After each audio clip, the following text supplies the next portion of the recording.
kenapa ya tadi pertanyaan gue adalah kenapa bunga itu tinggi banget sih sampai bisa 1% sehari gitu. Credit scoring ya tinggal credit scoring. Kalau emang orang yang pada dasarnya memang nggak mau balikin ya terus kabur, let's say itu gimana cara ngejarnya? Pemerintah memberikan akses kepada perusahaan-perusahaan pinjol yang mendapatkan data verifikasi tadi kan. Nah, apakah bisa menjamin data-data kita yang ada di situ tuh nggak disalahgunakan? Pengalaman gue, cuma sampai sekarang, gue masih suka menerima SMS spam dari pinjaman online yang kagak jelas juntrungannya. Kementerian Dalam Negeri itu kan kasih akses ke pinjaman online supaya mereka bisa memverifikasi data ya. Nah, lu kan juga orang yang kebetulan berkecimpung di dunia fintech pinjaman online. Gue pengen banyak nanya sebenarnya ke tentang ini. Itu sebenarnya buat apa sih, Ton? Data-data kita. Itu kan berarti kan data penduduk ya, including me, ya kan, misalnya termasuk gua kan. Untuk memverifikasi itu sebenarnya buat apa sih? Sebenarnya gini loh, toh kita fintech ini sebenarnya punya sistem, punya credit scoring sendiri sebenarnya, credit scoring. Nah, karena sekarang credit scoring kita itu masih ada 1-2 kendala, misalnya suka error, miss dalam verifikasi. Nah, makanya kita sekarang ada kerjasama sama perusahaan credit scoring yang independen. Kayak misalnya beberapa lah, Pevindo contohnya, KBJ, dan lain sebagainya. Nah, ternyata ketika kita kerjasama sama perusahaan credit scoring yang independen tersebut, itu juga kadang nggak selalu ada beberapa yang kemis dalam melakukan verifikasi, dalam melakukan scoring tersebut. Makanya sekarang ketika kita fintech ada, so far sih masih ada 4 ya, kalau berita yang gue baca itu ada 4 fintech yang udah dikasih akses. 4-nya itu emang udah terdaftar dan berizin. Nah, fungsinya kita connect ke dukcapil tersebut kayak apa ya, double check gitu loh. Jadi kalau misalnya dari kitanya udah oke nih, udah firm, nah kita double check dulu ke dukcapil. Ini orang sih beneran apa fake lu, apa palsu gitu kan. ID ini bener ada atau enggak, buat double check. Cuman yang jadi obstacle, permasalahannya adalah gimana kita harus bisa make sure ketika kita mencek data atau menghit ibaratnya API lah, mau ngecek data ke dukcapil tersebut, sistem informasinya itu keamanannya gimana. Apakah kita bisa menjamin bahwa tidak akan ada kebocoran data, bisa menjamin bahwa koneksinya itu aman, sistem informasi dan sebagainya. Itu yang jadi masalah. Tadi kan sempat menyebut credit scoring kan. Credit scoring itu sebenarnya untuk apa sih? Credit scoring ya. Credit scoring itu buat apa gitu kan, pertanyaan. Credit scoring itu sebenarnya buat apa? Credit scoring itu kayak untuk menentukan kualitas dari si peminjam. Nah, credit scoring itu biasanya meliputi histori pinjamannya si borrower ini gimana, suka telat nggak, pernah macet gimana pinjamannya. Nah, terus bisa kita ngecek ke BPJS-nya juga bisa. Kita minta dia isi data BPJS, contoh misalnya, atau sosial medianya. Nah, kita bisa nge-link ngecek ke sana, atau nomor HP-nya. Nah, jadi dengan data-data yang dia submit, yang dia berikan itu, nah kita bisa menganalisa seberapa tinggi skornya, seberapa kualitasnya si borrower ini. Nah, semakin oke nih kredit scoringnya semakin oke, ya semakin besar pinjaman yang bisa dia dapat gitu loh. Oke, berarti kan karena kan dengan asumsi ya, karena dengan asumsi kan dia punya kualitas untuk membalikan pinjaman tersebut. Oke, berarti gini, dengan adanya credit scoring gitu kan otomatis kan tadi kan lu sempat bilang ada sekitar 4 perusahaan atau 4 institusi gitu kan yang menyediakan ya kayak semacam data gitu kan, atau jasa untuk menyediakan credit scoring kan, ya data-data yang orang mau ngambil pinjaman lah. Berarti kan itu kan butuh database yang banyak banget kan. Oh jelas, itu mungkin big data kali ya. Dia mesti punya source data yang benar-benar cukup komprehensif buat menganalisa supaya benar-benar hasilnya itu ya nggak usah akurat lah 100%, ya paling 8-90% itu akurat. Nah itu jelas mereka harus punya source data yang sangat komprehensif gitu loh. Nah tapi gini Ton, problemnya adalah data ini kan sebenarnya sensitif kan. Kemarin pun ada kasus sekelas Tokopedia pun database-nya sampai jebol dan itu diperjualbelikan di dark web. Kayak ini imagine 10 juta database mungkin termasuk gue juga karena kemarin itu WhatsApp gue sempat ada yang mau nge-hack dan kebetulan nomor WhatsApp gue itu adalah connect ke akun Tokopedia gue. Waduh. Nomor handphone gue. Nomor gue tuh jadi sempat ke suspend. Nah, ini kan sebenarnya sensitif isu kan. Isu yang sangat sensitif banget. Dan belum lagi nih, pinjaman online sendiri sebenarnya kan punya stigma yang nggak bagus. Ya kan? Kalau lu coba search kata pinjaman online atau mungkin coba search di Google pinjol ya, lu akan melihat beberapa result tuh yang sebenarnya tidak bagus kalau menurut saya. Karena di pandangan orang rasa pinjaman online ini sangat-sangat ya ini kan yang sering didengar adalah gini, bunga itu terlalu tinggi, ya kan, bunganya mencekik. Terus belum lagi cara penagihannya sampai yang pernah ada yang bunuh diri kan, terus sampai orang-orang bunuh diri karena merasa malu ditagih dengan cara yang seperti ini. Nah, ini biar juga orang mungkin ya bisa lebih tahu lah, mumpung lu kan juga orang dari fintech pinjaman online nih yang kita coba ya, daripada gua gosip sana sini, gibah sana sini sama orang yang nggak jelas siapa, yang mending gua nanya orangnya langsung aja lah, ya kan. Nah sebenarnya pinjaman online itu apa sih dan sejak kapan tuh ada? Pinjaman online itu sudah ada dari tahun sekitar 2000-an ya, tapi masih di luar. Maksudnya di luar Indonesia. Ketika masuk ke Indonesia itu ada sekitar 2010 ya kayaknya. Pokoknya sekitar itulah. Pokoknya ketika itu ada namanya fintech lending, fintech ya pinjol lah ibaratnya. Cuman ketika itu ada si peraturan dari OJK lah yang membawahi si fintech ini, itu belum ada, namanya keder.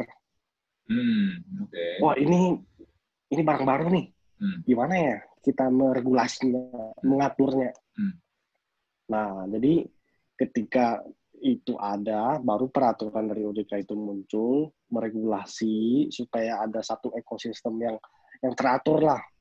Ya lu bisa apa, harusnya bagaimana, caranya mesti gimana, nah gitu. Jadi ada pembatasan supaya semuanya itu kelihatannya tertib. Nah itu sejak adanya itu ya sekitar tahun 2000-an, gue juga lupa sih persisnya itu ya seperti itu. Dan kondisinya ketika ada ya peraturannya memang belum ready, ibaratnya barang baru lah gitu. Nah, terus seiring berjalan waktu itu makin menjamur tuh, karena ketika booming itu ada sekitar berapa ratus bahkan beribu-ribu kok di Indonesia fintech yang namanya fintech lending. Nah beribu-ribu sampai itu yang ada namanya Satgas Waspada Investasi. Sehari itu bisa memberantas 1.000 lah, paling 500-an lah. Makanya men-take down ya pinjaman online yang ilegal. Nah, jadi dengan semakin menjamurnya si fintech peer-to-peer ini, nah makanya digodok lah sama si OJK. Oke deh, lu daripada bikin onar ini itu menyalahi aturan, lu mending daftar aja, mengajukan pendaftaran ke OJK. Nah, ketika udah diajuin pendaftaran ke OJK, OJK keluarin statement untuk pinjaman online atau fintech peer-to-peer lending yang belum daftar, nah itu dicapnya sebagai ilegal. Jadi gampang tuh cara membedainya. Berarti kalau nggak terdaftar dianggapnya ilegal. Jadi mereka harus baik dengan mendaftarkan diri OJK. Betul. Dan ketika proses pendaftaran juga kita nggak boleh operate, nggak boleh start operasional. Kayak benar-benar harus terdaftar dulu baru boleh beroperasional. Nah terus kenapa bunganya itu tinggi banget? Bahkan gue pernah dengar kan bisa 1% lebih sehari. Dan itu pun pinjamannya juga sebenarnya kan pinjaman itu kan kebanyakan kan itu kan ada untuk utang produktif kan. Misalnya ya pinjaman buat buka usaha. Tapi ini kan pinjamannya rata-rata kan ya hanya sejutaan. Bunganya tinggi banget. Terus bagaimana ini sebenarnya kenapa ya tadi pertanyaan gue adalah kenapa bunga itu tinggi banget sih sampai sebesar 1% sehari gitu? Bunga tinggi banget pas pertama memang harus diakui iya itu betul, itu benar-benar kejadian. Nah sehingga ya karena itulah fintech ini, industri ini image-nya itu kurang baik pas di awalnya. Bunga tinggi, penagihan kasar dan lain sebagainya. Nah khusus bunga ini kan sensitif nih, tingkat pengembalian bunganya ini tinggi. Kenapa? Ya karena mungkin ya, saya berasumsi juga sih, mungkin pas pertama itu emang dilempar ke pasar, ke market. Ya semakin banyak demand ya bunganya makin tinggi dong. Kan by logika seperti itu, kayak dilempar ke market. Nah jadi kalau demandnya tinggi, ya udah makin tinggi bunganya. Dan toh juga jalan-jalan aja, cuman nggak yang nggak kepikiran itu adalah ketika lu pinjamin keluar dengan bunga tinggi, cara lu collect balik itu susahnya setengah mampus. Nah makanya itu merembetnya ke collection. Nah untuk sekarang ini kan untuk menghindari ada image-nya jelek, penagihnya bermasalah. Nah mulai dibenahi tuh ada yang namanya kode etik dari AFPI kok. Kode etik atau code of conduct dari asosiasi AFPI. Nah, dia membatasi kayak bunga itu mesti 0,79% per hari. Nah, itu udah mencakup semuanya.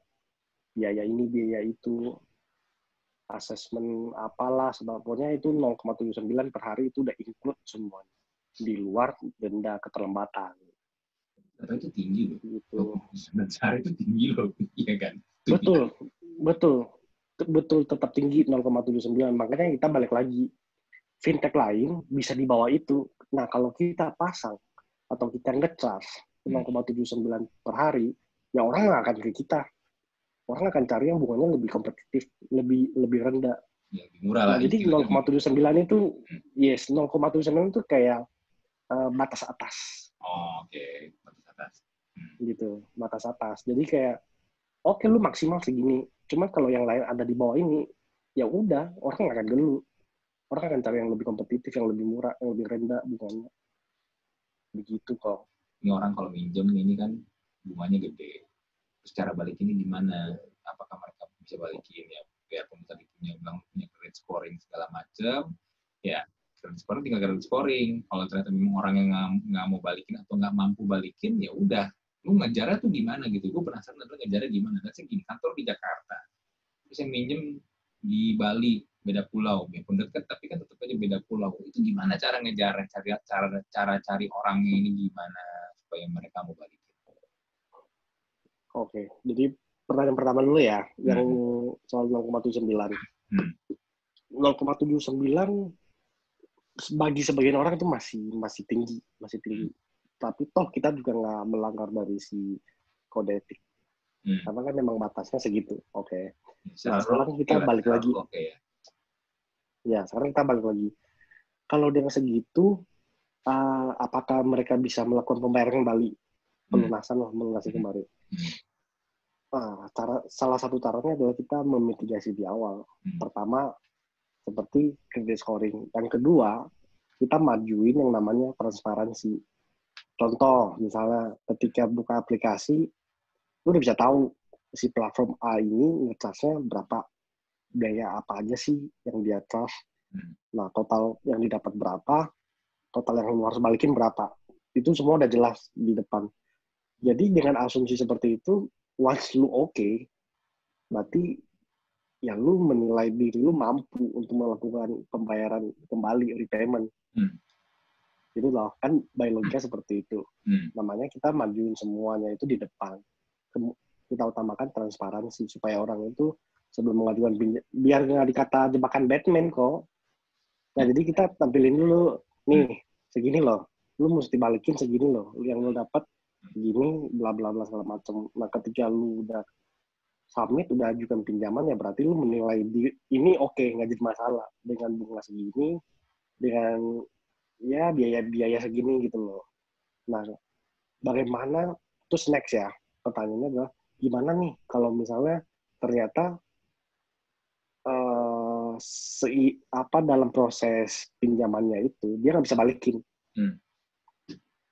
berarti kan masih ada outstanding nih, dalam arti kata ada outstanding pinjaman dari si borrower, dia nggak bisa balikin. Cara ngejarnya kan kita punya debt collection. Debt collection itu yang buat penagihan, buat nagih. Nah, sekarang kalau di fintech ya, fintech P2P ya, yang lebih spesifik peer-to-peer ini, kayaknya belum ada deh kok yang namanya kolektor lapangan. Jadi kita semuanya mengandalkan debt collection yang by bond, telepon nih. Oke, kan soalnya pas lu ajuin pinjaman, lu disuruh ini submit 5 emergency kontak. Kalau once gua nggak bisa hubungin lu, ya ini 5 kontak yang bisa gua hubungin buat nge-reach lu si borrower. Buat ya, nah ya udah, kita debt collection ya fungsinya ya untuk telepon, untuk menagih. Kalau misalnya si borrowernya nggak aktif, contohnya HP-nya, ya kita ke emergency kontak yang dia kasih di awal itu yang ada 5 biji. Terus 5-5-nya nggak bisa lagi. 5-5-nya nggak bisa lagi. Ya udah dicoba terus. Mungkin mereka udah tahu, wah ini nomor dari si platform A nih. Mereka ngeblok.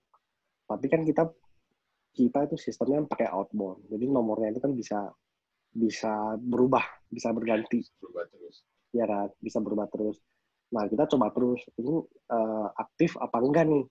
Kalau misalnya aktif ya berarti kan kemarin dia udah tahu, dia ngeblok. Nah, kita coba terus penagihan. Makanya kita ada perbedaan, ada klaster lah ibaratnya. DPD 1, 2, 3. DPD 1 itu lu telatnya masih dalam kategori wajar 130. DPD 2 ya 30, 60. DPD 3 ya udah, itu yang udah ibarat kata lu harus siap-siap wassalam lah. Either lu relain atau tetap tagih. Tapi kalau misalnya gini loh, ketika udah penagihannya itu lewat 90 hari, which is itu 90 plus 1 nih. Nah, kita itu internal udah nggak boleh kolek lagi. Jadi gimana? Collection kita udah nggak boleh. Nah, sekarang ada peraturannya nih. Kalau misalnya 90 hari ke atas, lu bisa pakai outsource. Lu kerjasama. Lapangan? Yes, lu kerjasama sama. Enggak. Tetap aja by phone. Telepon juga. Tetap by phone. Nah, itu. Nah, uniknya di sini gitu loh. Nah, ketika 90 plus 1, ya lu mesti kerjasama sama pihak ketiga buat nagih si borrower yang tadi itu. Atau ya udah, lu tinggal masukin si borrower ini ke yang namanya FDC, Fintech Data Center, atau Pusdafil, Pusat Data Fintech Lending. Nah, jadi ketika lu masukin si borrower ini nih, borrower A, pinjam di tempat dia nggak bisa bayar, nunggak, macet, ya udah itu ke link ke semua. Nanti kalau misalnya dia mau ke platform B akan ngecek juga ke yang namanya FDC Pusdafil itu. Dia nggak akan bisa dapat pinjaman apa-apa lagi. Jadi kayak ini ya, kayak data di Asosiasi Kartu Kredit Indonesia atau di BI Checking gitu ya? Ya, semacam itulah, semacam slick. Gitu. Jadi caranya ya seperti itu. Kalau lu mau kabur ya wis silakan. Tapi resikonya ya itu. lu nggak bisa dapat pinjaman apa-apa lagi gitu loh dari fintech, maupun nanti ke depannya rencananya si FDC, Fintech Data Center, sama Pusdafin, Pusat Data Interlending ini akan connect ke Slick. Slick ini kan mencakup seluruhnya, yang dulu namanya BI Checking. Gitu. Nah, jadi untuk sekarang ini ya masih dalam klaster industri fintech P2P lending sih. Tapi gini tuh, problemnya kan tadi lu sempat bilang gini, 5 orang yang dijadikan sebagai referensi kan, dari si peminjam. Nah, justru itu kan yang kemarin sempat kasus adalah bagaimana si kolektor ini menelpon orang-orang yang dijadikan referensi. Ya. Tapi banyak juga ternyata kejadiannya orang-orang ini nggak tahu, bahkan nggak kenal sama ini orang. Siapa ini? Kok tiba-tiba gue dijadiin referensi? Ya kan? Kok tiba-tiba gue yang ditagih? Gue aja mungkin ya, mungkin kan nih. Kadang-kadang kan kita kalau misalnya kenalan sama orang, tukeran nomor handphone, kita save di handphone. Kita save di handphone. Betul. Kita mungkin bisa jadi itu kita jadikan juga referensi, kita kasih nomor handphone. Tapi kan kadang-kadang mungkin habis itu kita nggak pernah kontak lagi kan sama orang ini. Nah, itu kan problem. Itu kan satu problem juga satu. Dan yang kedua kemarin itu kan yang sempat juga ramai adalah banyak dari ya gue nggak tahu apakah yang ini ilegal atau yang legal ya. Mereka kontak list di handphone satu-satu tuh. Ya, melanggar data privacy sebenarnya itu kan nggak boleh. Betul. Kan ada kejadian kayak begitu. Itu kan jadi ya boleh dibilang pedang bermata dua juga kan. Ya di satu sisi mungkin itu bisa lebih membantu untuk ya ngejar nih orang supaya dia balikin duitnya. Tapi di satu sisi juga ya kalau dia bermain dengan cara seperti itu kan jadinya kan yang merusak image para fintech pinjaman online ini kan. Betul. Itu gue setuju sih. Itu gue setuju. Jadi kalau misalnya yang tadi Kawadri bilang, gimana caranya kita mastiin 5 emergency contact ini valid. Ibaratnya valid lah. Benar lah, nggak fake. Nah, kalau di kita, itu kita teleponin satu-satu. Misalnya kita telepon, oke, dengan si ini, si A, si B, si C, itu cuma nanyain kalau masih benar apa enggak dengan nama yang dia sebutin itu, yang nama yang dia submit di aplikasi kita. Kita verifikasi karena kita pernah kecolongan juga kok. Jadi kan dulu kan ada 5 nih emergency contact. Kita buat saving time. Dari 5 ini kita acak. Telepon 3 aja deh. Kalau 3 udah benar, oke, lolos. Nah, lagi sial ya, ada satu orang.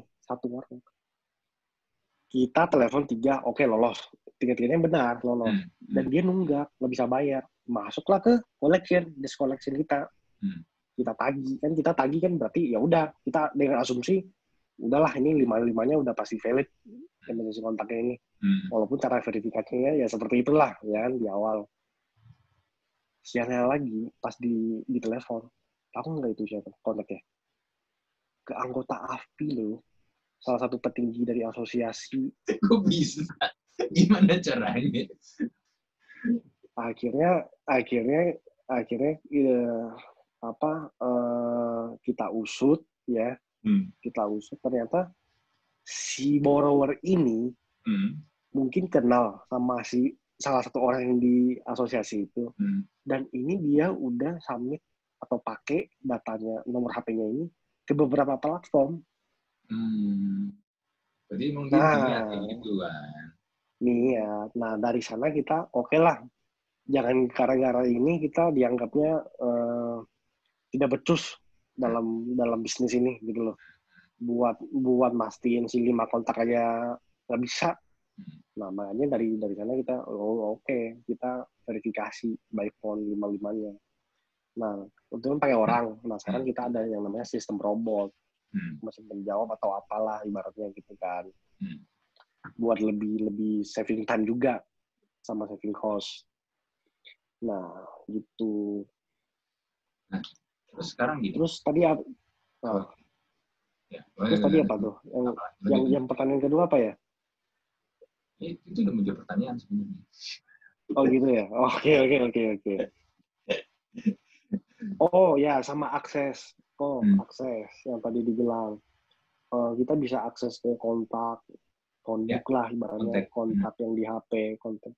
Itu pas awal-awal fintech lagi menjamur, yang gua kata itu berapa ribu, buset dah itu kalau saat itu ada yang namanya undang-undang apa yang soal privasi itu apa ya namanya kerahasiaan undang-undang yang sekarang lagi digodok di DPR RUU. Ya, pokoknya itulah kerahasiaan data deh kayaknya. Pokoknya itu. Nah, kalau waktu itu udah jadi undang-undang, mati semua. Karena pada saat itu semua company, semua fintech peer-to-peer itu mengakses yang namanya phone book, jadi kontak di list kontak lu yang di HP itu diambil semuanya sama log phone lu, jadi bisa kelihatan lu itu komunikasi intensnya itu sama siapa, sama si nomor apa dalam 5 hari terakhir tuh lu sama siapa kontaknya.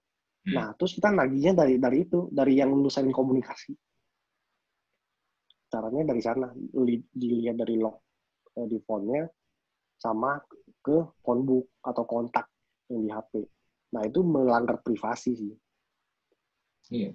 Privacy policy itu melanggar privacy policy. Nah makanya dari sana juga makin jelek lah image dari si industri peer-to-peer ini. Muncul peraturan dari OJK dan sekarang udah ada di Code of Conduct AFPI atau kode etik AFPI bahwa kita cuma bisa mengakses 3 camilan lah ibaratnya. Camilan itu TA-nya itu kamera, MI-nya itu microphone, LA-nya itu location.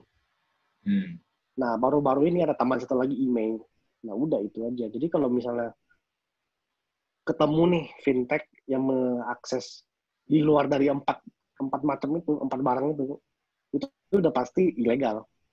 Nah, jadi sekarang cara membedakannya itu udah makin apa ya, makin gampang gitu. Kan pinjaman online ini kan punya image nggak bagus ya. Kayak tadi kita bahas di awal kan image-nya ya bunganya tinggi lah, penagihannya kayak gitulah kasar. Nah, ini gimana menurut lu sebagai pelaku bisnis di sini nih untuk memperbaiki brand image-nya? Karena buat gua sebuah bisnis atau sebuah industri itu kalau brand image sudah kayak begini nih mau jualan gimana pun setengah mampus nih nanti nih ke depannya nih.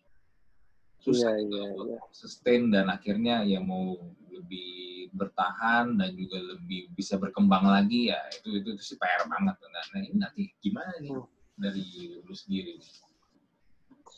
Ya karena ini loh industri fintech peer-to-peer ini memang sudah terlanjur hancur lebur nih di awal nih. Karena ya ada oknum-oknum yang nggak bertanggung jawab, yang cuma mau making quick money lah. Ibaratnya mau dapat duit secara kilat cepat gitu kan. Namanya menabrak peraturan sana sini, melanggar ini itu. Nah, namanya image-nya keburu jelek di awal. Nah, sekarang kita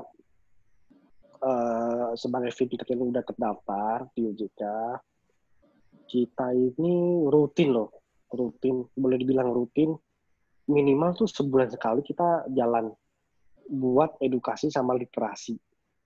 Baik itu misalnya kita ke kampus, kayak fintech goes to kampus, atau misalnya kita adain workshop atau seminar di perusahaan-perusahaan yang memang related ya sama bisnis kita gitu loh. Nah kita kasih apa ya gambaran lah bahwa sekarang industri fintech peer-to-peer ini sudah sejauh mana sih perkembangannya, udah seberapa bisa membantu untuk masyarakat Indonesia gitu-gitu. Nah jadi dari sana kita berharap sih saya sama gue sama teman-teman lah ibaratnya yang punya nasi piring di industri ini berharap image fintech peer-to-peer ini bisa segera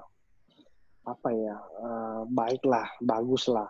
Karena kan memang kita hadir untuk menyelesaikan masalah juga sih, memberikan solusi, bukan makin memperkeruh suasana, bukan makin membuat ribet orang gitu loh. Karena gini loh, karena kita menjangkau yang kelas C, kelas D ya, yang tadi Ko Andri bilang, itu yang which is itu menengah ke bawah. Nah, kita harus mikir, mereka ini susahnya juga setengah mati mengakses kredit perbankan gitu loh, mengakses kredit ke perbankan, karena perbankan itu kan pasti minta jaminan, anggunan. Mereka kan mana punya. Itu satu. Yang kedua, nominal mereka yang mau pinjam itu kan boleh dibilang kategorinya kecil. Ini udahlah paling mentok gue deh 5 juta lah ibarat kata, ya kan? 1 juta 500.000. Bang mana mau melayani? Bang mah kelasnya di atas itu kali gitu loh. Belum nanti administrasinya itu jelimet bang. Lu mesti sediain ini, sediain itu, verifikasi data, ini, itu, semuanya manual, masih paper based, ibarat kata gitu. Namanya kita fintech, peer-to-peer ini menjembatani gitu loh, untuk masyarakat kelas menengah ke bawah, kelas C, kelas D tersebut. Nah, kita memotong proses, misalnya dari sisi administrasi, proses taraf verifikasi, dan bisa menjangkau lah ibarat kata, atau melayani mereka lah dengan pinjaman yang nominalnya kecil dan tanpa perlu anggunan gitu. Jadi emang kita niatnya di awal baik. Ya cuman ibarat kata kalau misalnya 10 kebaikan ada satu orang yang berbuat jelek aja, ya udah hancur lebur. Gitu. Iya, iya, iya.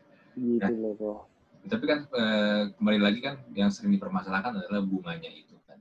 Bunganya itu. Apakah memang sebenarnya perhitungan bunga dengan yang tadi lu bilang batas atas 0,79% ini apakah ada hubungannya dengan resiko yang tadi lu sempat bilang resikonya adalah kalau misalnya nanti ujung-ujungnya ini orang nggak bisa bayar ya udah mau nggak mau ya setelah berapa 90 hari tadi lu bilang ya. Walaupun akhirnya ada juga yang bisa penagihan dengan outsourcing. Tapi kan ya ujung-ujungnya kan sebenarnya cuma nelpon doang kan, by phone kan. Lu nggak bisa menjangkau orangnya secara langsung kan karena nggak ada yang namanya kolektor lapangan. Ya, betul. Apakah pertimbangannya karena itu atau mungkin memang hanya untuk mencari keuntungan gede semata doang atau gimana? Oke, kalau soal bunga ya, yang 0,79 itu, kalau dibilang cari keuntungan sih, semua bisnis pasti mesti profitable sih. Karena kita juga punya lender, punya ya investor lah, gitu kan. Yang sama-sama harus win-win lah. Iya, kita bukan yayasan soalnya, PT.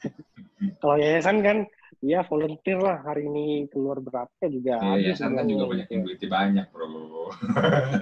Iya, gitu ya. Nah, sebenarnya pertama ya profit sih pasti itu nggak bisa dipungkiri, harus diakui karena memang ya profit. Nah terus yang kedua, dengan nge-charge segitu apakah sebagai bentuk mitigasi risiko kalau misalnya mereka nggak bisa bayar? Bisa iya bisa tidak, tergantung dari sisi mana kita melihat. Karena kalau misalnya untuk sekarang ini ya, kenapa sih ada beberapa fintech yang bisa lower than 0,79? Karena kan 0,79 batas atas. Ada yang bisa lebih kecil dari itu. Kita pelajari. Oh ternyata sekarang mereka memitigasi resikonya itu ke pihak ketiganya lagi. Nah, jadi yang pertama ketika misalnya sudah tidak tertagi 90 plus 1, lu mesti ke outsource pihak ketiga collection, buat nagih. Oke. Nah, kalau misalnya pihak ketiga tersebut juga nggak bisa nagih atau udah mentok lah ibaratnya, nggak ada jalan lagi. Sekarang ada yang namanya asuransi kok. Jadi kita kerjasama sama asuransi, jadi bisa diklaim bad debt-nya ini, NPL-nya ini. Nah, makanya sekarang kita reduce, kita tekan itunya bunga perharinya. Karena kan kita udah mitigate ke belakang-belakangnya lagi. Dulu belum ada. Makanya kita mubaninnya ke sono. Gue baru dengar ya, ada asuransi yang mengcover sebuah perusahaan yang menyediakan jasa meminjamkan uang. Terus kalau misalnya si peminjam yang nggak bayar, asuransi mengcover. Terus asuransinya gimana? Dapat ya kalau tadi ngomong tentang profit, kan asuransi juga pasti mau cari profit kan. Terus profitnya gimana? Nah, kalau itu bukan ranahnya gue sih kok. Jadi gue nggak bisa komen sejauh apalah. Cuman kalau mereka cara ambil profitnya gimana, itu gue juga kurang tahu jujur. Nah, cuman base kerjasama kita sebagai fintech sama asuransi, ya fokus di itu aja, di bad debt itu. Jadi ketika kita bad debt, ada bad debt, kita masih punya source yang mana itu adalah asuransi untuk mengcover itu. Nah, ya kita tetap bayar premi selainnya kayak misalnya ini loh. Ini contoh ya, contoh simple ya ketika kita pesan tiket di Traveloka. Itu kan ada asuransi tuh. Either lu centang apa enggak. Iya. Ya kan? Nah, sekarang kita juga bikin kayak gitu. Gue bikin nih, ketika lu mau minjem, itu bisa lu centangin itu sebagai asuransi, mau mengcover asuransi atau enggak. Itu juga opsional. Gitu. Jadi ketika misalnya lu centang nih, oke, gue tambah asuransi pinjaman gue ini. Nah, jadi ketika misalnya lu nggak bisa bayar atau udah macet 90 hari ke atas, ya udah ada asuransi yang buat mengcover itu. Berarti ini hitungannya berlaku untuk per customer, bukan yang lu sebagai perusahaan fintech, lu pokoknya lu tahu gue setahun, let's say setahun gue bayar premi segini untuk mengcover asuransi gue sebagai perusahaan peminjam. Atau lu memang membayar preminya ini ketika ada, let's say gue yang minjem, gue mau ngajuin pinjaman, terus lu langsung mengaktifkan preminya nih, ini orang mau minjem nih, udah nih, gue butuh premi, gue butuh cover untuk peminjaman atas nama gue gitu. Atau gimana sih itu? Oh iya, betul-betul. Premi kita itu based on seberapa banyak orang yang mengambil asuransi. Yang mencentang itulah ibarat kita mencentang asuransi itu sebagai salah satu opsionalnya dia dalam pinjamannya. Nah, jadi kita kan sama asuransi ini ada ini yang namanya apa? Integrasi API, Open API. Jadi ketika misalnya si borrower A tentang asuransi, ya kita nge-hit API si asuransi itu. Nah, jadi kedetek setiap 1 bulan kita settle. Ada settlement. Berapa orang yang mengambil asuransi, nah preminya nanti dihitung dari ini. Sekian. Gitu. Jadi nggak semua kita insure, enggak. Karena kita put asuransi sebagai opsional di produk kita. Kecuali mandatori ya. Oke. Nah, gitu. Sebenarnya nih ya, kalau mau nanya lagi nih, gue ada banyak pertanyaan sih. Cuman ya ada satu nih yang gue jujur nih, ini gue penasaran banget. Balik lagi tadi pertanyaan gue di awal tentang pemerintah memberikan akses kepada perusahaan-perusahaan pinjol yang mendapatkan data verifikasi tadi kan. Nah, apakah bisa menjamin data-data kita yang ada di situ tuh nggak disalahgunakan? Menjamin atau enggak tergantung fintech-nya. Karena gini, pengalaman gue sampai sekarang, gue masih suka menerima SMS spam dari pinjaman online yang kagak jelas juntrungannya. Sama, betul. Ini kan Operasi ini kan buat orang-orang kayak gue lah, let's say ya, yang nggak mengajukan pinjaman atau bukan, ya mungkin juga bukan target market dari pinjaman online, tapi sering banget kena SMS spam kayak begini. Even kadang-kadang berapa kali ada yang nelpon yang ngajuin, atau mungkin ya gue nggak tahu mereka dapat nomor gue dari mana, atau bilang ada si ini minjam dan gue yang disuruh gantiin atau kasih tahu yang minjem, gue kagak kenal. Ya berarti kan ada kebocoran data di ini dong, dari gue dong, khususnya nomor handphone gue. Betul. Nah. Sebenarnya kebocoran data yang seperti ini apa ya? Udah rahasia umum sih kok. Ya, cuman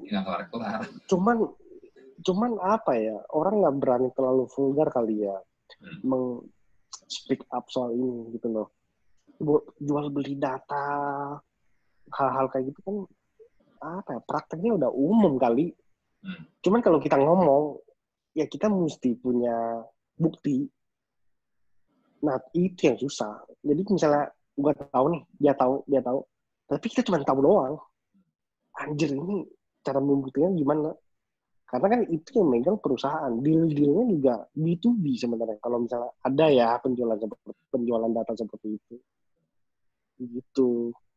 Makanya kalau gue bilang, ini udah rahasia umum. Kenapa orang nggak berani terlalu vulgar atau kenceng banget, bunyinya kenceng banget soalnya.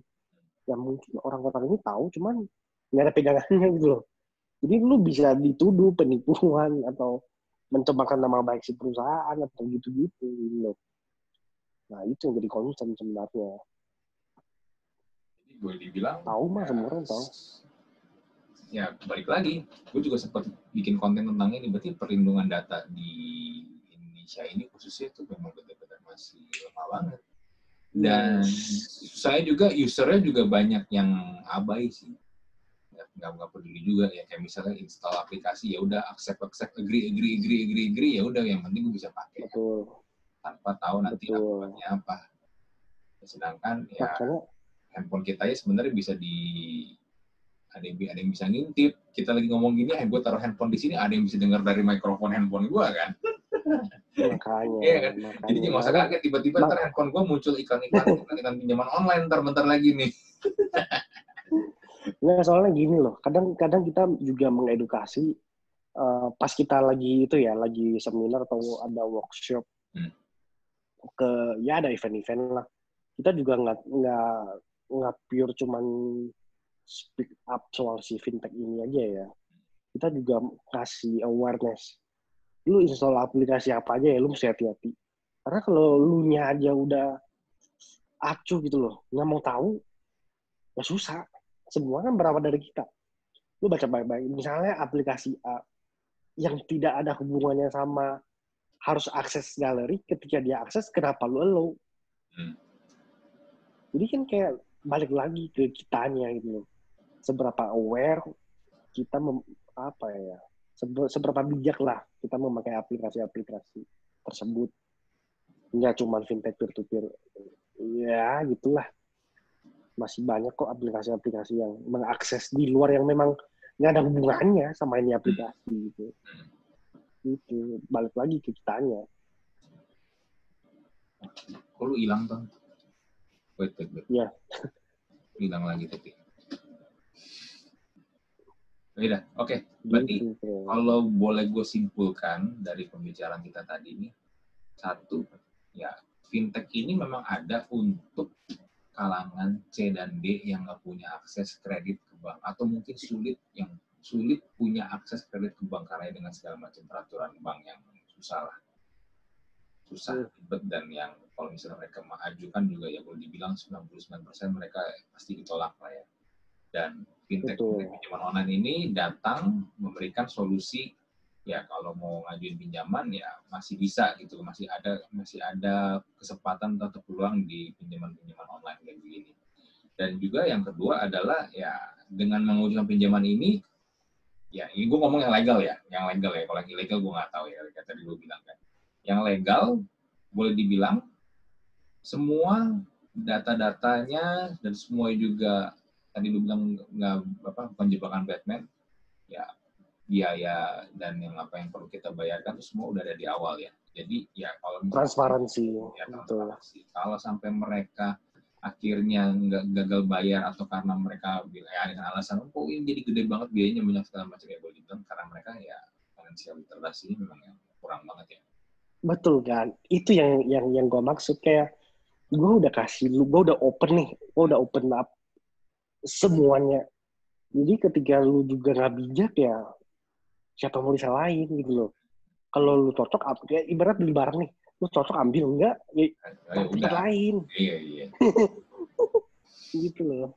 Nah, terus yang ketiga adalah ya boleh dibilang tadi bunga yang diajukan yang membawa sebagai orang tinggi, merasa tinggi itu ya sebenarnya kan salah satunya juga adalah ya tadi lu bilang mitigasi resiko kan, karena kan kita lu sebagai pemberi pinjaman lu kan nggak meminta jaminan apa-apa, resikonya itu tinggi banget. Betul. Risikonya tinggi banget. Ya, bisa gue simpulkan lagi yang terakhir adalah ya sebenarnya produk ini adalah ya boleh dibilang dibenci iya, dicintai juga iya. Betul, kayak lu mau benci tapi emang lu butuh kadang. Iya. Lu mau berteriak-teriak apapun ini jelek-jelekin produknya, tapi ya somehow sebagian orang butuh. Apalagi kalau yang lagi nggak ada uang dan butuh dana darurat segala macam kan. Ya tapi otomatis juga ya dengan lu ngajuin pinjaman yang cair ya tadi kayak lu bilang ya butuh sangat-sangat dibutuhkan kesadaran finansial tentang bagaimana nanti dan juga ya ujungnya balikin. Betul. Kita harus sadar juga kok, kayak kemampuan bayarnya kita itu gimana. Kita harus tahu nih, pertama kalau mengajukan pinjaman, kebutuhan kita itu seberapa, kebutuhan dulu, baru lu compare ke kemampuan lu. Gue cuma butuh 1 juta, tapi lu minjamnya 2 juta, buat apa? Jadi ketika lu ditagih, lu gak mampu bayar 2 jutanya, gitu loh. Jadi lu harus tahu dulu, lu butuhnya seberapa, butuhnya apa. Nah, lu mampu nggak kalau misalnya si A ini menyediakan pinjaman yang seperti ini nanti buat repayment untuk membayar kembali. Itu loh caranya. Makanya butuhnya namanya edukasi sama literasi. Lu well educated juga belum tentu literasinya oke gitu loh. Kayak gitu mah banyak yang financial literasi parah. Parah kan. Gitu. Terus ini loh kok, mungkin ada satu poin tambahan. Terakhir ya mungkin ya. Fintech peer-to-peer ini, selain untuk borrower, untuk untuk borrower lah, yang mengajukan pinjaman. Oke. Sebenarnya ini juga bisa jadi salah satu bagi orang yang kelebihan dana untuk mendapatkan imbal hasil yang lumayan oke. Makanya kita yang ada itu namanya ada beberapa platform ya, nggak usah sebut merek deh, ada beberapa platform yang memang dia ada bergerak di sektor produktif sama konsumtif dua-duanya. Nah jadi kita bisa bisa memberikan pinjaman ke borrower-borrower yang memang kita pengen. Soalnya kan dia ada di marketplace-nya itu nih, ada 10 borrower. Nah, kita kelebihan dana, kita bisa kasih pinjaman ke misalnya 2 di antara 10 itu gitu, tapi return-nya itu lumayan tinggi. Jadi bisa jadi salah satu sarana atau apalah buat mendapatkan return yang lebih tinggi dari dana kita yang memang nggak kepake gitu, daripada ditaruh ke bank. Kan bunganya ya juga nggak seberapa gitu.